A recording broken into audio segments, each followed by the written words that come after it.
Hi boys and girls, it's Miss Cindy again, coming to you from my living room. And it's Thursday, and I thought since tomorrow is Shabbat, I would read to you a PJ Library Shabbat story. And this story is called Once Upon a Shabbos. One of my favorite books.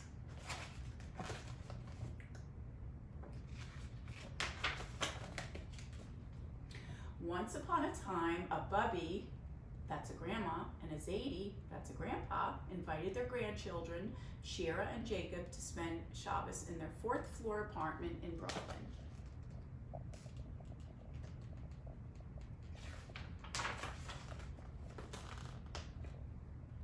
On Friday morning, the grandma went to the kitchen to make her sweet Shabbos kugel, that's pudding. She took out the noodles, the eggs, the pineapple, and the cinnamon. But when she went to the cupboard to get the honey, she saw the jar was empty. "No, honey," she cried. "I must have honey for my Shabbos kugel." She cupped her hands over her mouth and called, "Jacob, Jacob."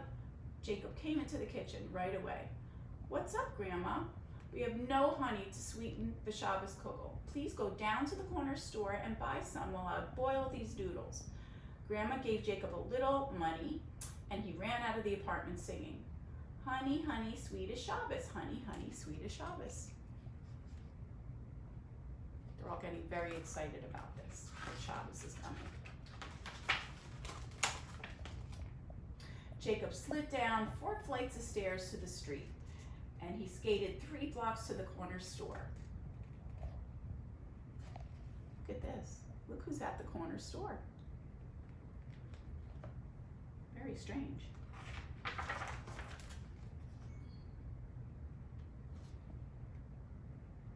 Very strange indeed, huh? I see a bear. I see Jacob. Let's see what's going to happen. What do you think is going to happen? Let's see. He paid for a jar of honey, and he skated 3 blocks back to the apartment building. So I wonder what this bear is doing, why he's walking with a suitcase in the middle of a street, and people aren't really afraid of him. He must be a nice bear. Let's see what happens. Oh my goodness! But when he started up the stairs, the great big bear jumped out at him and roared, "Give me your honey or I'll eat you up." Jacob looked at the bear and saw his big white teeth and long pointy claws, and decided he didn't want to argue with this bear.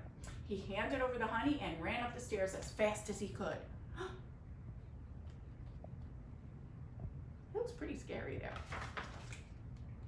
"Bubby," he cried, "Bubby, a bear stole the honey." Bubby couldn't believe what she was hearing. She put her hands on her hips and asked, "Are you crazy? There are no bears in Brooklyn. I guess I'll have to send your sister Shira." She cupped her hands over her mouth and called, "Shira, Shira." Shira came into the kitchen right away. "What's up, Grandma? What's up, Bubby? We have no honey to sweeten the Shabbos kugel. Please go down to the corner store and buy some while I add the pineapple." Bubby gave Shira a little gelt, and she ran out of the apartment singing, "Honey, honey, sweet as Shabbos, honey, honey, sweet as Shabbos."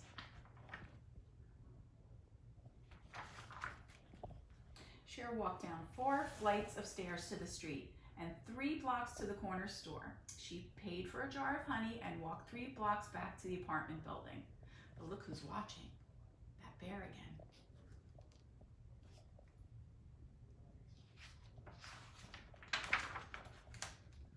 But when she started up the stairs, the great big bear jumped out at her and roared, "Give me your honey or I'll eat you up."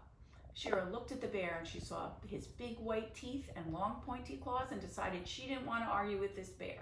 She handed over the honey and ran up the stairs as fast as she could. "Grandma," she cried, "Grandma, a bear stole the honey." Grandma couldn't believe what she was hearing. She put her hands on her hips and said, "Are you Meshuggah? There are no bears in Brooklyn. I guess I'll have to send your grandpa."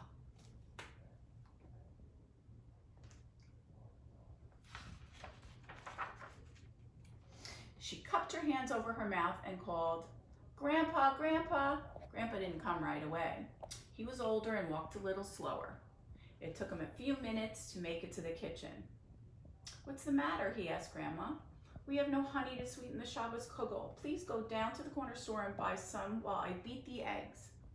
So Zadie took a little gelt out of his pocket and left the apartment singing, honey, honey, sweet as Shabbos, honey, honey, sweet as Shabbos.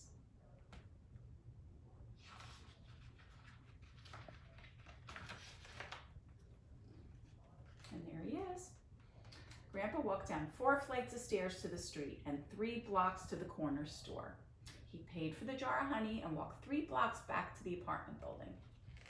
I see the bear lurking again. I wonder what's going to happen. Do you know what's going to happen? I bet you do. But when Grandpa started up the stairs, the great big bear jumped down and roared, "Give me your honey or I'll eat you up." Grandpa looked at the bear and saw his big white teeth and his long pointy claws, and he decided he didn't want to argue with this bear. He handed over the honey and ran up the stairs as fast as he could. "Grandma," he cried, "Grandma, a bear stole the honey."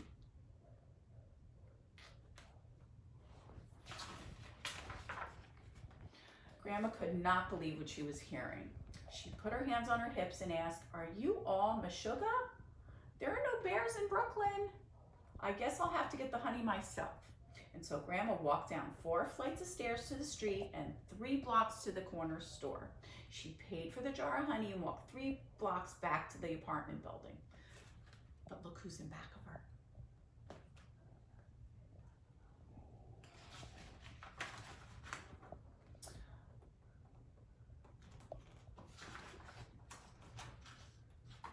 But when she started up the stairs, a great big bear jumped out and roared and said to her, "Give me your honey or I'll eat you up." Well, let me tell you, Grandma was a balabusta. That means she's the boss. She wasn't going to let anyone interfere with her Shabbat dinner. She put her hands on her hips and looked the bear straight in the eye and said, "Bears don't live in Brooklyn."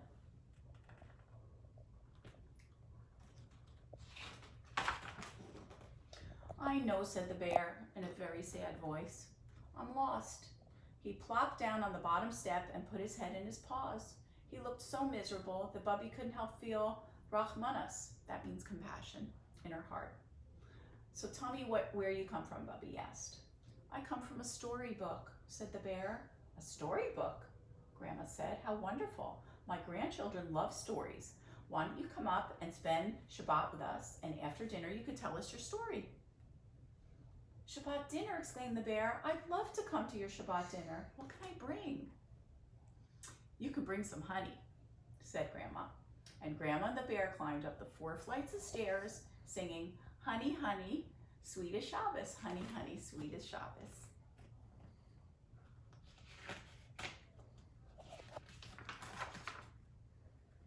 "Honey, honey, sweet as Shabbos, honey, honey, sweet as Shabbos," they all sang. And the bear looks really happy now. I love this book. I thought it was very, very cute. So think about your favorite part and draw a picture, and I can't wait to see all the pictures. My favorite part was that Grandma invited this bear to Shabbat dinner. I thought that was very lovely of her. So everyone, tomorrow, have a good Shabbos. I can't wait till you join Rabbi Birkin live on Facebook tomorrow for Shabbat, and I'll see you next week.